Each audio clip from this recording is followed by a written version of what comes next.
uccidono il mio vicino. E la poliziotta non le crede. L'uomo trovato dopo 104 giorni. Ma questa è sacra infezione di questura di Milano, ufficio prevenzione generale. Ma andiamo avanti. Una telefonata al 113. Stanno massacrando il mio vicino di casa. Un'altra il giorno dopo. Sento dei lamenti dall'appartamento. A chiamare sempre la stessa brava vicina di casa. A rispondere sempre lo stesso agente. Ora è indagato per omicidio colposo, perché quella notte, era il 7 maggio, a Legnano stavano davvero massacrando di botte qualcuno. Lui ha detto al centralino d'emergenza, non ha segnalato il caso alle volanti via radio.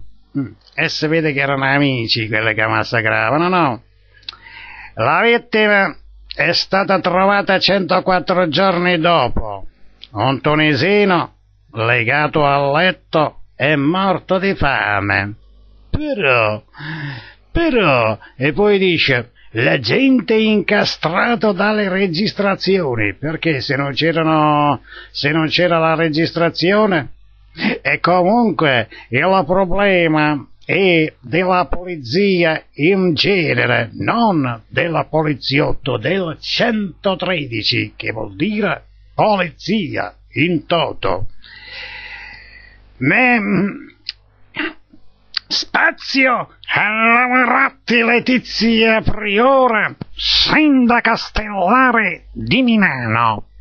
Riferito nella cancelleria del giudice Stefano Maria Piacinardi a quasi un anno dai fatti. Procpen numero 27938/04. Questura di Milano, ufficio prevenzione generale, volante Baggio, quarto turno, Milano 04/05/2004, 4 maggio 2004.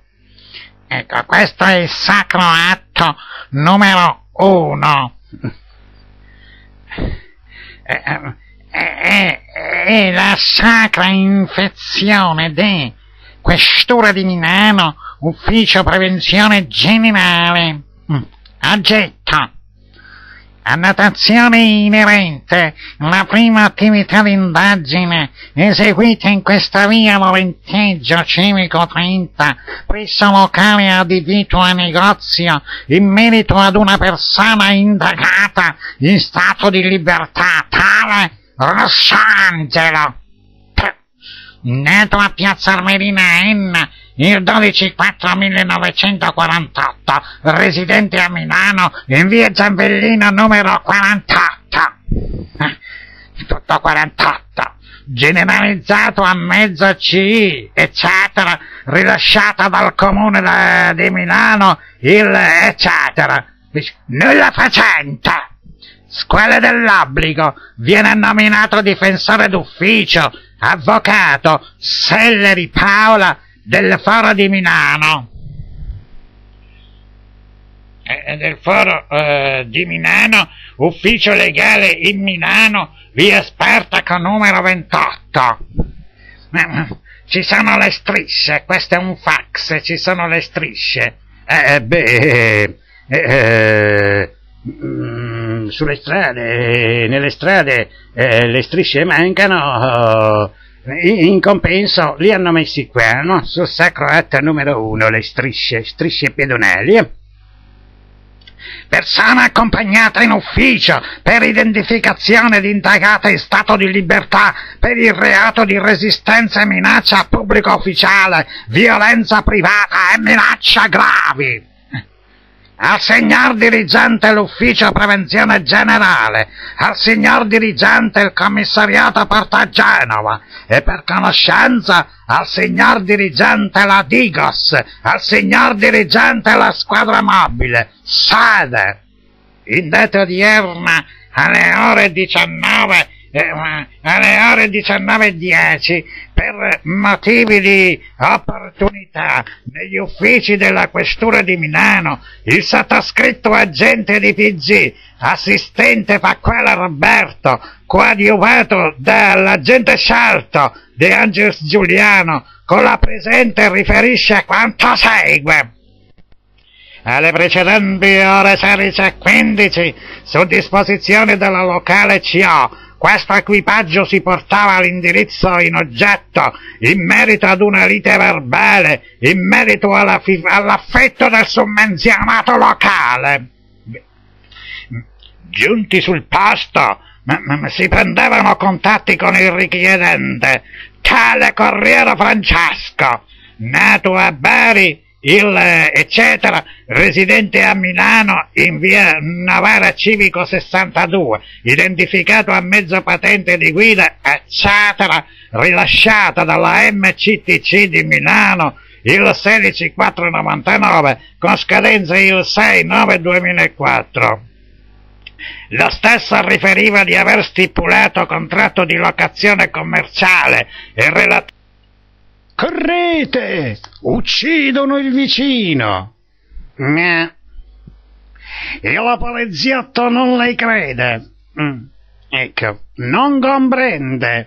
Ecco, come il maresciallo della San Cristoforo Mi, il maresciallo capo della San Cristoforo Mi, non le crede. No, che non le crede, non comprende. Ecco, il cadavere scoperto per caso 104 giorni dopo il delitto. Sì, l'Italia, specialmente Milano, è fondata sui cadaveri. Se non c'è il cadavere non si muove nessuno. Anche il Corriere della Sera, i giornali in genere, se non c'è il cadavere non raccolgono segnalazioni. Già, sì. La vicina di casa, una brava signora arrivata dalla Polonia, aveva fatto il suo dovere. Sentite, dalla Polonia, non era italiano. E forse oggi, dice, questa poteva essere una bella storia, buona anche per le benemerenze del comune. Non pensava certo che qualcuno dall'altra parte del telefono non credesse alle sue parole. Dice: correte, stanno ammazzando il mio vicino.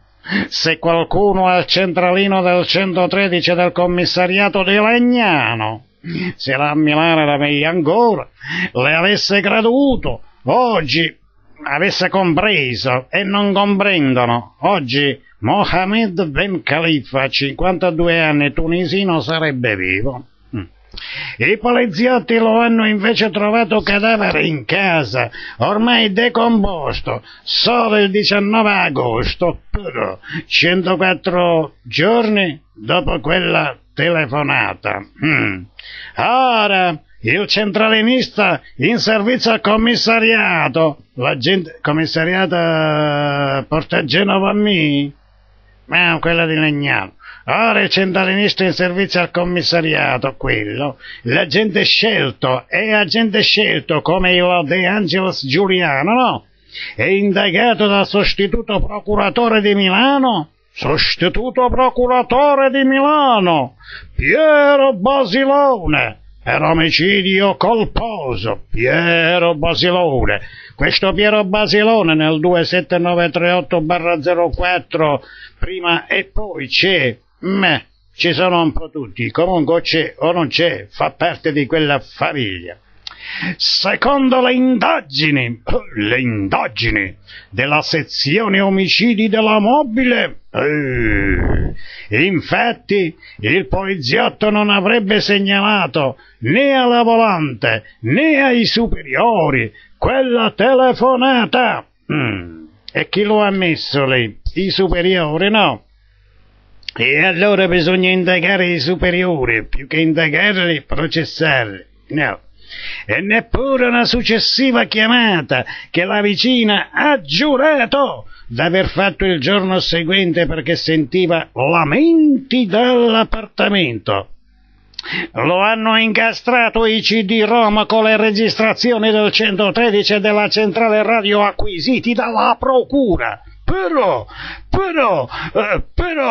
pure il nobile Alberto, il capo della DDA, lo ha incastrato il capo della DDA, sì, dentro al bilocale. È un bilocale, come quello del Giambellino 48, abbiamo capito. Dentro al bilocale, al terzo piano, come quello del Giambellino 48, ma questo è in via Garcia Lorca, ed è Legnano e non Milano, come ha accertato poi il medico legale. Sì, gli accertamenti dei medici legali. C'era infatti un uomo legato, ma ancora vivo. Era ancora vivo, però. 2 stranieri, dice, ora ricercati, lo avevano aggredito. Sembra al termine di un festino omosessuale. Sì, sembra così sembra comunque. Sembra ste cose ci sono di mezzo, no? Sembra cose di sesso omosessuale, sì, vabbè, legato e rapinato, hai detto niente, no? Il corpo, dice, è stato trovato ai piedi del letto, con le mani dietro la schiena, un nastro di tela alle caviglie e una gamba bloccata alla rete del letto. Sulle pareti alcune tracce di sangue, ma nessuna ferita mortale. Ecco. L'uomo della procura però, è morto di stenti, forse di sete, dopo 3 giorni di agonia. E beh, che vuoi che sia, no? E che vuoi che sia.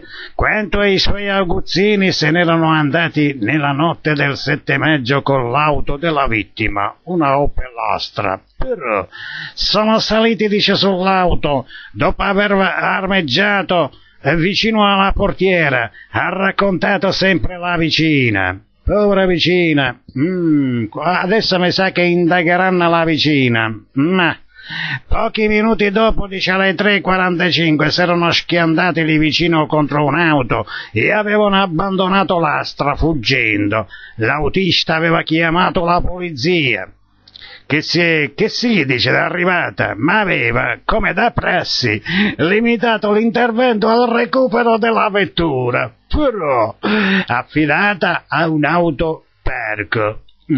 Praticamente si sono ritirati alla macchina, no? E vabbè, il resto, gli agenti avevano cercato di rintracciare il proprietario, la vittima, ma arrivati in via Lorca, dopo un paio di tentativi al citofono, avevano lasciato un biglietto. Si presenti al commissariato.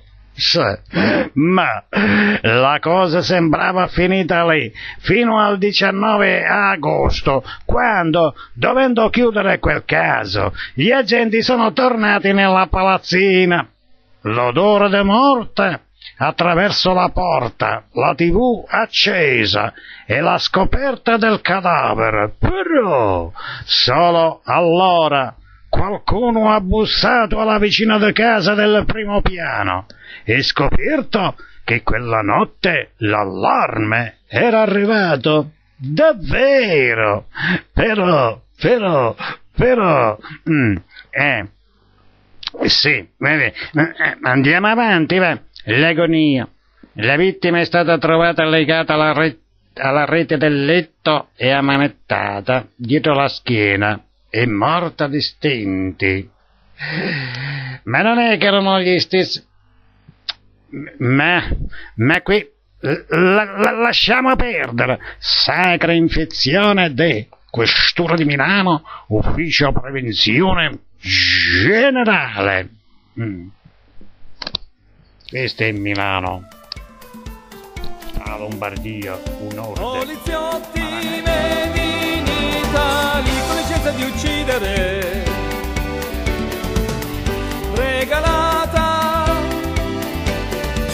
dall'Italia. piene di bamboli.